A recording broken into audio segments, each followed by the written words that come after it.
Bonjour. Bonjour,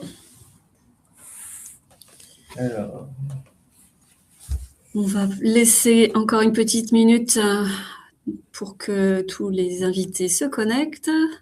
Ça arrive, ça arrive. En attendant, sachez qu'on va publier un petit sondage en ligne. Donc dès qu'il va être activé, vous allez pouvoir aller le renseigner. On vous demande comment vous faites votre mise en qualité de données. Il y en a peut-être pour qui le concept est encore inconnu, mais on vous laisse aller voir le sondage qu'on fermera tout à l'heure.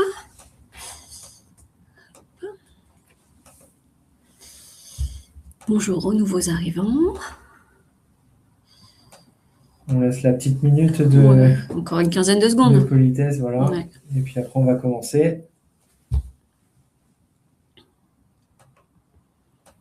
Vous devez tous voir le support, en tout cas, qui est partagé.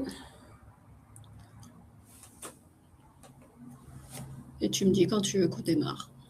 Et ben, on va commencer. On va commencer? Bon, parfait. Bienvenue. Merci à vous de nous rejoindre, Aurélien et moi-même, sur ce webinaire où on va vous expliquer aujourd'hui comment les distributeurs automobiles réinventent la relation client grâce à la qualité de leurs données.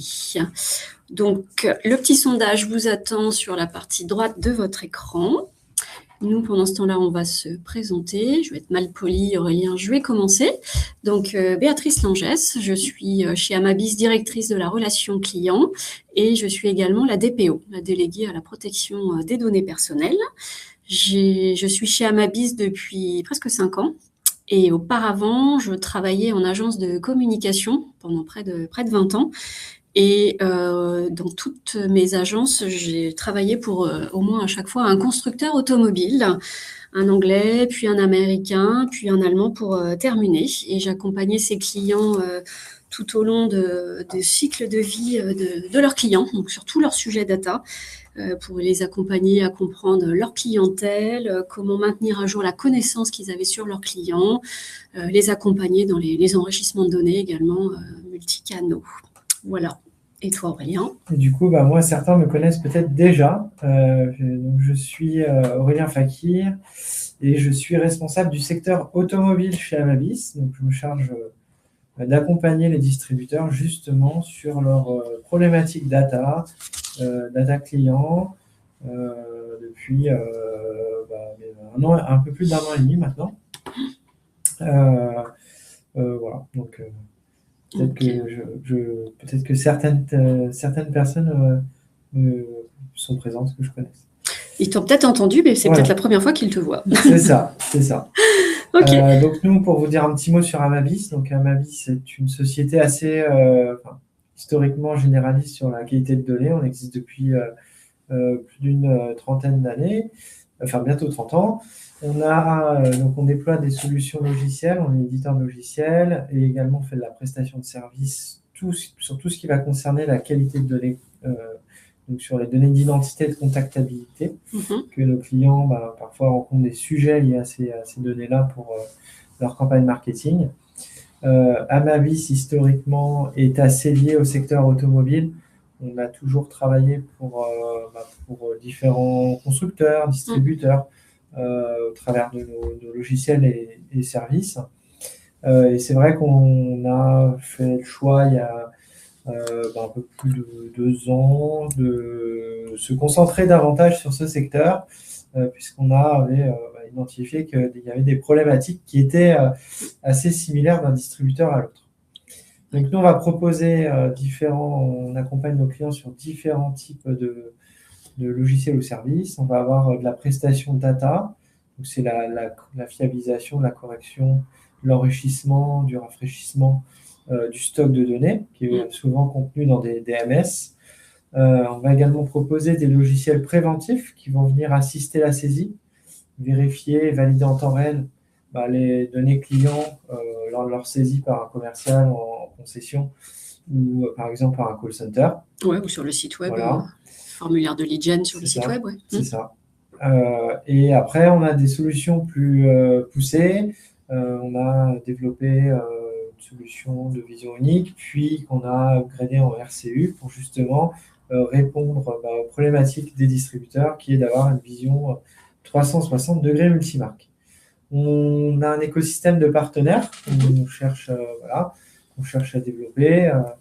On travaille avec une société qui s'appelle Midrange Group, qui a une très bonne expertise sur la partie DMS et puis Data Engineering, notamment sur la partie RCU. Et puis également, on a nouvellement signé un partenariat avec Nextlane pour accompagner les clients et faciliter la mise à jour de leurs données DMS, notamment ICAR. Une fois qu'on a effectué des traitements de mise en qualité, Nextlane est là pour nous accompagner. Hop, alors là, voilà, la slide a changé. Alors, on s'inscrit, on sait, dans un contexte un petit peu particulier, un marché mondial de la vente automobile qui est en pleine mutation depuis dorénavant près de 6 ans, depuis la pandémie de Covid. Et cette mutation, elle touche particulièrement la France. On le constate, vous êtes encore mieux placé que nous pour le savoir, avec un marché de vente de VN, de véhicules neufs qui reste bas. Du fait de prix qui sont pour le coup plutôt élevés, surtout sur les nouvelles gammes de véhicules électriques. D'ailleurs, une clientèle qui a des gros doutes vis-à-vis de l'électrique, quel est le coût à l'usage, quel est le coût à la revente, comment ça se passe pour le recyclage des batteries, etc. Donc pas mal de questions. On voit également de nouveaux acteurs qui arrivent en force, des Chinois en particulier. Je pense à BYD, que je vois régulièrement maintenant quand je me promène dans l'agglomération parisienne. Des acteurs chinois donc, qui osent tout, qui s'installent sur le marché européen, qui ouvrent leurs concessions et qui après voient comment ils vont assurer le suivi de tout leur parc. En parallèle, on voit que les distributeurs se regroupent. Ceux qui ne laissent pas la place à ces acteurs chinois, ils se regroupent. Il y a une concentration, il y a mise en commun de données, des fois, avec des grosses problématiques qui en découlent. Et en plus de ces enjeux très VN, on constate également beaucoup d'enjeux sur tout ce qui est vente de véhicules d'occasion et également en après-vente. Une petite stat intéressante qui dit qu'en 2030, on estime à 60% la composition du parc qui sera composée de véhicules âgés de plus de 12 ans. Donc, un gros sujet de capter ces clients qui gardent leur véhicule très longtemps en main pour qu'ils viennent en atelier, qu'ils ne partent pas dans le petit garage du coin, qui vous restent fidèles. Donc, vous avez, vous, distributeurs, ce grand enjeu de fidélisation de vos clients. Hop là. Je ne sais pas si ça a changé de slide. Ouais, c'est bon. Ah, pardon alors. Ouais. Excuse-moi, il y a une petite latence, excuse. Donc, on est dans un marché en pleine transformation, on l'a vu. La donnée client, c'est un vrai levier stratégique. C'est vrai qu'aujourd'hui, ce qui va faire la différence entre un groupe dans une même zone de chalandise qui réussit et un autre groupe qui va moins maîtriser son marketing, ses ventes, etc., c'est la donnée client. Donc aujourd'hui, on est face à des parcours clients multicanaux, un client qui vient en concession, qui appelle le call center, qui fait une demande sur le site, qui provient du constructeur. Donc, on n'a pas forcément une vue consolidée là-dessus. Les nouveaux acteurs et nouveaux usages, ça, on l'a un petit peu également évoqué avant. Une pression sur la fidélisation et la rentabilité. On a des véhicules neufs qui rapportent qui rapportent de moins en moins. On a des groupes de distribution qui veulent plus capitaliser sur le service post-achat. Je pense aux révisions, à l'entretien, etc. Tout ça, il faut avoir une bonne maîtrise de sa donnée client et données véhicule. Et tout ça dans un contexte automobile sous tension. Donc nous, l'objectif, c'est de vous montrer aujourd'hui comment est la donnée dans un groupe de distribution. Le fait qu'on soit très spécialisé maintenant, en tout cas pour ma part sur l'automobile, fait que j'ai manipulé pas mal d'audits pour différents groupes. Et c'est vrai qu'on a des corrélations qui peuvent, d'un groupe à l'autre, qui peuvent ressortir des données un peu, des tendances de marché, des tendances de marché, des enjeux, etc. Aussi des écosystèmes IT qui sont... il n'y a pas un groupe qui a le même écosystème IT, mais souvent on utilise les mêmes outils avec les mêmes enjeux derrière. Et finalement, on répond toujours plus ou moins aux mêmes problématiques pour nos clients, même s'ils sont tous différents les uns des autres. L'objectif, c'est de vous montrer l'impact de la qualité de données, ce qui est possible de mettre en place, et quelques tips pour l'activer concrètement, et pourquoi pas faire un premier pas. Si, comme beaucoup, vous constatez que votre donnée client nécessiterait une optimisation, en tout cas, on vous donnera faire le premier pas pour remettre en qualité ces données dans un contexte marché en transformation. Alors, les 3 difficultés majeures que vont rencontrer mes interlocuteurs, moi, c'est plus des directions marketing, des directions commerciales, même si la donnée client aujourd'hui, elle impacte toute la concession. Ça va au chef d'atelier, direction générale, mais essentiellement, les portes d'entrée, c'est le marketing et le commerce. Donc, on a des bases clients qui sont volumineuses et peu exploitables. On a un gros sujet de doublon qui est commun à quasi tous les groupes. On a des données qui sont obsolètes, qui ne sont pas forcément été rafraîchies, qui peuvent être incomplètes sur des canaux digitaux. Ça m'est déjà arrivé d'avoir des distributeurs qui faisaient des campagnes emailing pour contacter leur base, et ils n'avaient que 40% de notre potentiel de clients qui étaient contactables par email après avoir enlevé les hardboons et avec des données qui sont manquantes. On a une multiplication d'outils. Le DMS qui est extrêmement présent, qui est le socle de facturation, qui est en fonction des groupes très utilisés pour faire des extractions marketing, commerciales, etc. On a des outils qui viennent le compléter, des CRM, des leads qui viennent depuis le constructeur sur des CRM dédiés. On a des outils d'emailing, des call centers, tout ça se collecte de la donnée, mais de la donnée qui ne communique pas entre elles. Donc, on n'a pas une vision, et du coup, j'en viens au 3e point, on n'a qu'une vision partielle sur le parcours client. Et c'est encore pire.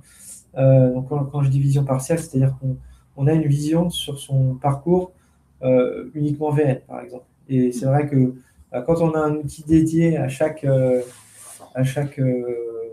entité de l'entreprise, la PV, la VO, etc., on n'a pas une vue complète sur le parcours client. Et c'est encore pire quand on est dans un contexte multimarque, parce que souvent, on a un bon nombre de distributeurs qui ont un DMS différent par marque, voire un DMS différent par concession. Oui, j'y pensais aussi. Et du coup, ils n'ont pas une vue.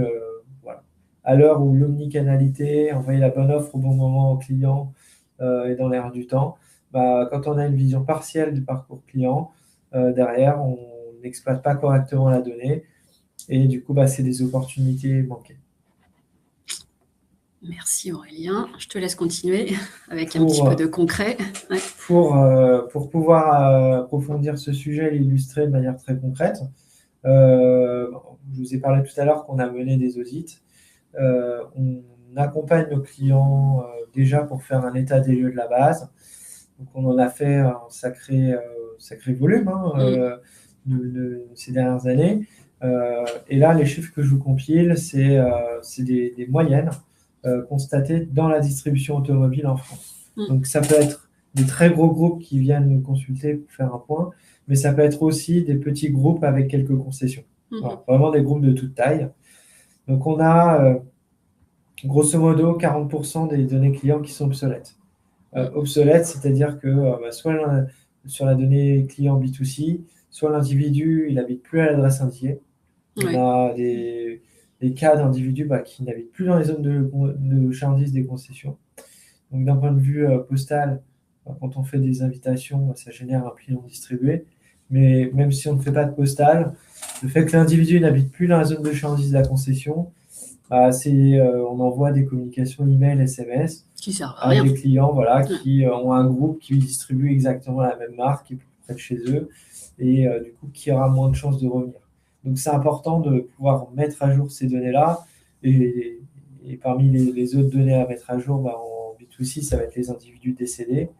On va avoir une part importante, et c'est assez récurrent, donc les chiffres, c'est qu'on a 4 à 5% des enregistrements d'une base B2C en automobile qui sont déménagés, et 1 à 2% d'individus décédés. Voilà. Sachant que c'est des données qui sont à corriger. Sur la partie B2B, on va avoir les entreprises qui ne sont plus actives. C'est-à-dire que voilà, l'entreprise a cessé son activité. Donc on a des gros enjeux de sirétisation. Donc nous, on vient d'abord rafraîchir ces données-là. On a également ouvert un rafraîchissement sur les données véhicules, puisqu'on constate que les données véhicules ne sont pas forcément à jour non plus. On fait pas mal de traitements via une offre dédiée qui permet de vérifier si le client est toujours en possession du véhicule qui a été vendu par votre groupe. Et il se trouve qu'en moyenne, on a 35% des véhicules, en tout cas des enregistrements qu'on nous confie, où le client n'est plus en possession. Et on a une petite question, Aurélien. Est-ce qu'on peut avoir des exemples de groupes, petits et grands, de constructeurs ou de distributeurs avec lesquels on a collaboré au cours des dernières années? C'est Camélia qui nous demande. Alors, on va travailler avec des distributeurs comme Sophie Bell. Dans l'ouest de la France. Qui sont plutôt des distributeurs de taille moyenne. Après, on va travailler pour des acteurs comme Génie, comme Tressol Chabrier. Dans le sud. Dans le sud, comme BPM Group. Dans l'ouest. Dans le centre, je crois, centre. Centre plutôt ouest, je crois. Voilà, après, on a d'autres clients dans l'Est aussi, dans le Grand Est. Dans le Grand Est, et dans le Nord aussi. Ouais, donc c'est assez varié, Camélia. On voit des grosses concentrations, des distributeurs qui se rachètent entre eux et qui ont donc des gros volumes de données, mais je ne sais pas quelle est votre taille d'entreprise, vous, de distributeurs. On le fait également pour des petits qui ont 2-3 concessions, 2-3 marques réparties donc sur 2-3 sites. La logique est la même. C'est ça. Donc, pour terminer sur les données un peu standards, donc je vous ai tout à l'heure parlé qu'on avait certaines bases où il manquait des données. Donc, nous, on vient enrichir les données, corriger les données clients, pour pouvoir rendre des points de contact qui aujourd'hui génèrent un outbound sur de l'email ou sur du SMS ou du clean en distribué sur du postal, rendre ce point contactable. Et puis, on vient également compléter les données qui sont manquantes dans les bases de données clients. Donc, enrichir en email, qui est un vrai enjeu dans l'automobile, en SMS et en autres données. Okay. Et après, on a une visio client qui est faussée. Il y a le gros problème des doublons. Il faut savoir que nous, on gère ce sujet via nos solutions RCU ou vision unique. Et en moyenne, on a un taux de doublon qui est très important, plus de 50%. Donc, ce qui fausse la vue du parcours client. Donc tout ça, ce sont des moyennes qu'on a constatées sur des audits. Après, on voit avec chaque client là où c'est vraiment où il est le plus pénalisé, et certains vont plutôt choisir de réaliser certaines prestations ou d'autres. Et le 50%, des fois c'est plus, des fois c'est moins. Vraiment, ça peut être impressionnant comme chiffre, mais oui, c'est la réalité constatée. Je passe à la suivante. Pour ceux qui sont arrivés en cours de route, on avait un petit sondage qui était lancé. Je vais l'arrêter. Et on a quelques répondants qui nous disent qu'ils font avec de l'aide extérieure. Personne ne le fait en interne, tout seul, et personne ne l'adresse pas, en tout cas parmi les répondants. Voilà, petit enseignement. Donc ici, merci Aurélien, tu as raison, on le constate sur les audits, mais également sur les traitements, une donnée client prospect en base qui est de mauvaise qualité va impacter trois piliers. Tout d'abord la relation client. On se retrouve, on l'a vu parmi nos clients, que beaucoup se retrouvent à parler d'un véhicule qui n'est plus possédé par leur client. Donc, ils tombent à côté. S'ils avaient une offre de reprise sur telle gamme de véhicules, si la personne ne le possède plus, c'est un caillou jeté dans la mare. On le constate également, des fois, on promeut une offre prospect assez alléchante et puis on n'a pas regardé, mais en fait, ce prospect, il est déjà client. Donc, ils se sont un petit peu lésés. On dit, moi, en tant que client, on ne me fait pas la même offre. Donc, on a une dégradation de l'expérience. On a une fidélité qui peut être impactée. Je vais aller voir ailleurs à la concurrence. Le deuxième pilier, c'est le pilotage de l'activité. On parle, nos interlocuteurs sont souvent au marketing et au commerce, mais ils rapportent à la direction générale. Donc, ils vont suivre des KPI, avoir des reportings à remonter à la direction qui sont faussés, des volumes clients artificiellement élevés puisqu'ils n'ont pas fait des doublonnages, par exemple. Ils n'ont pas pris en compte le fait que le véhicule a été revendu, donc ces personnes-là ne sont plus clients. Donc, toutes les stats clients-prospects sont faussées. Puis des coûts aussi. De frais. Petite anecdote, moi j'ai un client, j'ai un véhicule que je possède plus depuis 3 ans. Tous les ans, je reçois 4 ou 5 SMS pour me rappeler de faire une révision. À 6 centimes le SMS. Ouais, multiplié par le nombre Multiplié de par personnes dans le même cas que toi. Sollicitations plus le nombre de personnes qui sont dans mon cas. Voilà. Ça peut ne pas avoir une donnée à jour, une donnée client de bonne qualité. C'est des coûts cachés qu'on ne voit pas forcément aussi. Et dernier pilier, le business, effectivement, un manque à gagner ou des coûts qui faussent le ROI et des opportunités qui sont perdues. On pense à s'adresser à un client et en fait, on n'avait pas vu, mais qu'il a également fait une demande en ligne. C'est un lead show à l'heure actuelle. Bref, un triptyque qui peut être préjudiciable si vous vous appuyez pas sur vos données en base. Voilà, je te laisse la main, Aurélien. Ouais. Donc nous, on travaille beaucoup aussi sur l'unification de base de données, parce que c'est la clé, c'est avoir une vision 360 degrés, savoir quand vous voyez un fakir arrive dans la concession, savoir qui il est, ce qu'il a comme véhicule, quel type de prestations il fait chez nous, etc. C'est hyper important et c'est hyper précieux pour un distributeur. Ça fait partie de l'expérience client. Ça fait partie aussi du fait que le client, quand il va renouveler son véhicule, s'il a entre guillemets un accueil premium où il est connu, reconnu dans vous, ça joue. Mais vous, ça vous permet derrière aussi de mettre en place des actions cibles fines marketing, donc avec une connaissance client complète, un parcours qui est fluide, VN, VO, APV. Ça entraîne une meilleure coordination marketing, vente, atelier, et des décisions basées sur des données fiables. On le voit effectivement beaucoup quand on a fait des audits et des réunions avec certains services clients. On voyait que l'atelier avait des feedbacks très précieux qui malheureusement n'étaient pas remontés au marketing parce que outil qui communique pas, parce que on parle avec un VIN à un endroit et de l'autre côté on parle avec un identifiant client. Ils se rendaient compte finalement en se croisant qu'ils rataient plein de belles opportunités business. Un client aujourd'hui, s'il renouvelle son véhicule tous les 5 ans, il sera beaucoup plus réactif si vous lui envoyez un mail tous les 5 ans, au bon moment, avec le bon message, que des campagnes génériques qui l'effacent et qui ne regardent plus. Donc c'est ce que recherchent aujourd'hui les groupes auto, c'est vraiment mettre en place des actions beaucoup plus ciblées, beaucoup plus fines, et entre guillemets devancer ce que le client attend, ce que le client a besoin. Et c'est ce sur quoi on accompagne via des mises en place de vision 360 degrés. Normalement, voilà, j'ai changé. À quoi ressemble une donnée réellement exploitable pour un distributeur automobile? Tu veux que je la... Donc ça va être une fiche client unique,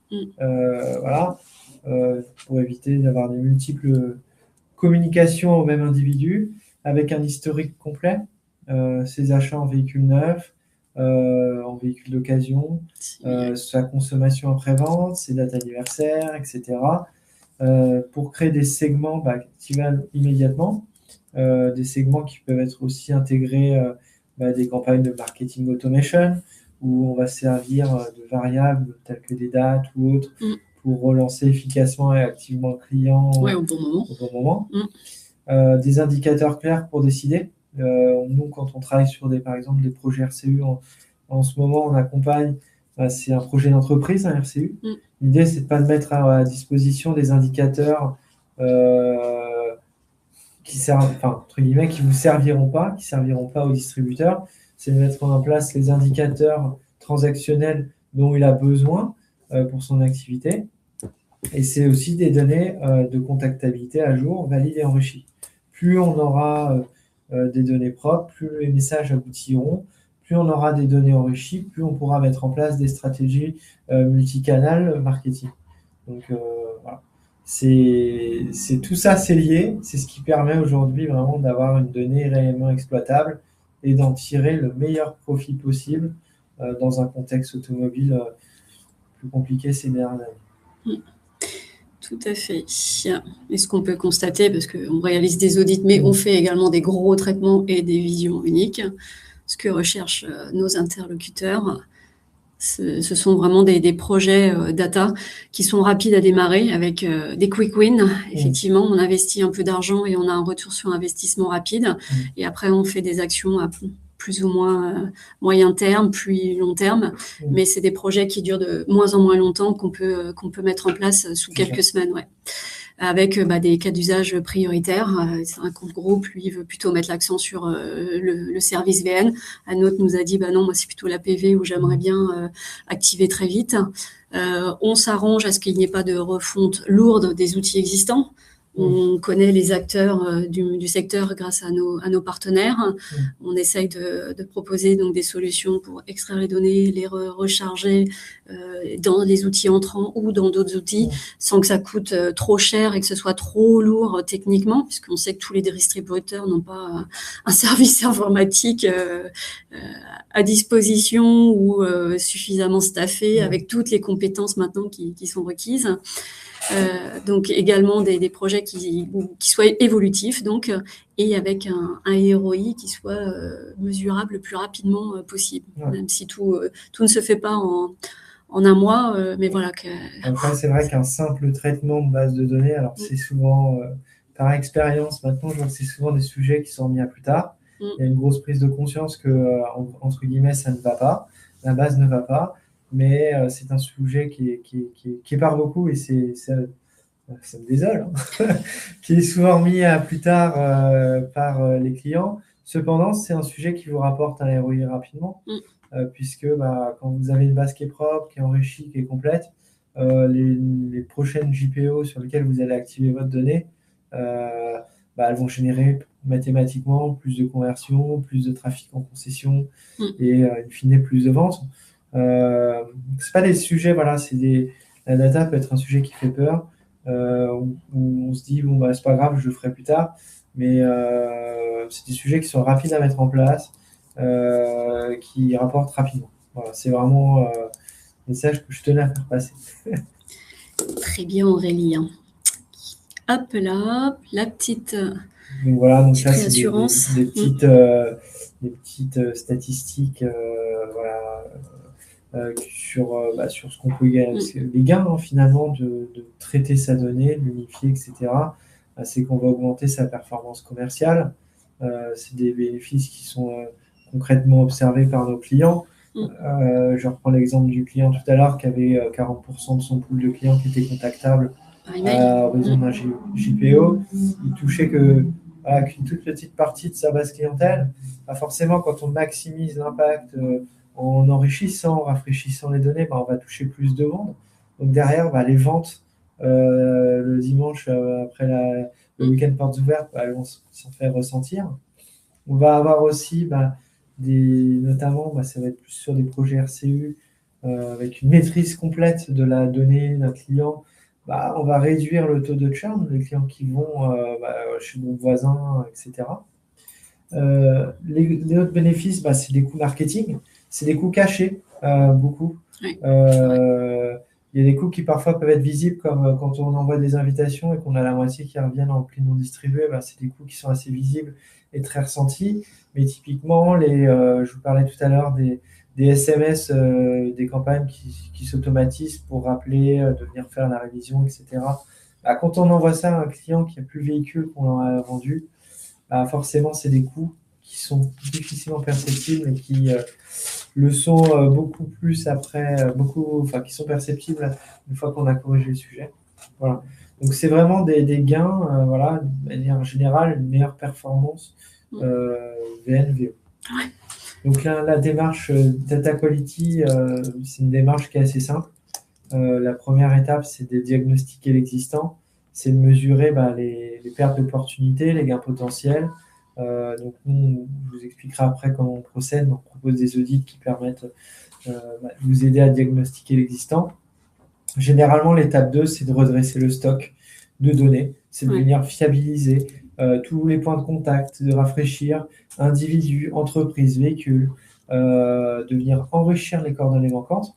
Et puis après, l'étape 3, celle qui allait pour aller plus loin, c'est de rentrer vraiment dans le système d'information, d'aller unifier les sources de données, de créer une fiche unique 360 degrés et d'avoir cette logique de quand Aurélien Fakir il rentre dans la concession, je sais qui il est, je sais depuis combien de temps il est client chez nous, je sais quel véhicule il a acheté, je sais quel véhicule a sa femme, je sais où il fait son entretien, etc.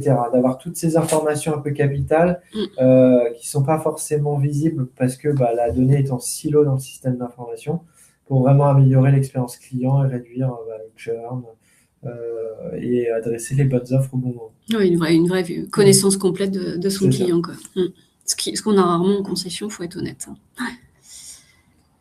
Hop là, ça a changé. Ouais, c'est bon. Et donc, pour pouvoir vous accompagner sur cette première étape, nous, ce qu'on propose, c'est un audit. Donc, un diagnostic data qui est offert chez Amabis et qui vous permet vraiment d'aller regarder votre donnée en l'état et d'aller d'avoir une vue après l'audit sur ce que vous pouvez gagner en travaillant sur votre donnée. Donc, l'idée, c'est de regarder à 360 degrés votre donnée, donc les doublons, la qualité de tous les points de contact, la syrétisation, les potentiels d'enrichissement, la fraîcheur de vos données véhicules. Nous, on vous restitue un ensemble de statistiques, un ensemble de gains aussi qui va avec, pour pouvoir avoir une idée de si vous passez à l'étape 2 que je présentais juste avant, ce que vous allez gagner. Je pense qu'on peut passer les slides. Oui, si tu veux, c'est ce que j'allais dire. On a mis concrètement ce que c'était. C'est un exemple d'audit où on regarde vraiment tous les aspects, la complétude, la qualité des points de contact, le nombre de points de contact par individu, sur l'adresse postale, quelle est la qualité de postale en entrée, quelle est la qualité de postale après un traitement. Les gains, c'est ça. On va avoir après sur la partie email, téléphone, la qualité des syntaxiques, puis opérationnels de validité des données. On va regarder aussi au niveau, je vous ai parlé tout à l'heure des décédés, des déménagés, etc. De voir s'il y a des valeurs qui en ressortent. La partie dédoublonnage. Donc nous, on a la capacité de dédoublonner, d'offrir une vue client unique à l'individu, au foyer, donc monsieur, madame, enfant, et à l'entreprise. Et après, l'ensemble des potentiels d'enrichissement pour venir compléter les données manquantes, que ce soit des téléphones fixes, des téléphones mobiles, des adresses email, des mobiles opt-in SMS, etc., des dates de naissance. Et tu parlais de syrétisation. Syrétisation, qui est un gros enjeu. En 2026. On travaille beaucoup sur la syrétisation en ce moment, parce qu'il y a la facturation électronique. C'est des sujets qui arrivent souvent au marketing ou à la data dans le groupe de distribution par l'intermédiaire du service compta finance, qui constate que la complétion des SIRET, elle n'est pas dingue dans le DMS, qu'il faut travailler pour pouvoir facturer. Donc nous, on vient faire une syrétisation. Donc c'est aller vérifier, la syrétisation va vérifier l'état de votre client, est-ce qu'il est actif, inactif ou réactivable, d'aller enrichir les données complémentaires, en tout cas rattachées à ces comptes clients tels que le SIRET, le numéro de TVA intracommunautaire, le numéro de téléphone, l'adresse postale, le dirigeant, et également d'aller identifier si par exemple il y a des procédures collectives. Donc ça peut être pas mal pour identifier s'il est bon ou pas de vendre un véhicule à tel ou tel client. Une flotte. Une flotte. Donc nous, on vient faire beaucoup de syrétisation, que ce soit sur des bases fournisseurs ou des bases clients pour les bases de distribution. Ouais, c'est ce que j'allais dire. La compta a besoin de mettre à jour sa base fournisseur là, avec la loi de finances 2026 et également sur les clients. Il ne répond pas à nos sollicitations quand on fait des opérations B2B. Est-ce que l'entreprise existe toujours? A-t-elle déménagé? Tout est réactif. Voilà, donc tout ça, on vous le restitue. Donc ça peut être un audit qui peut être mené sur un point précis, parce que vous avez un enjeu précis. Ou si après, vous n'avez aucune idée la qualité de votre base, ou en tout cas vous avez conscience qu'il y a un sujet, on regarde à 360 degrés, on vous fait une vraie restitution avec un plan d'action et on vous accompagne. C'est un sujet qui ne prend pas de temps et qui vaut mieux pas remettre à plus tard. Oui, tout à fait. Je pense qu'on a été clair sur tout à l'heure. En quelques semaines, ça peut être réalisé, audit et plan d'action. Sur quel axe on travaille? La normalisation des adresses postales, l'enrichissement en email, la syrétisation, tout, un seul. Et c'est réalisable rapidement. Nos clients s'en sortent. On sont très contents avant leur grosse journée de portes ouvertes, par exemple.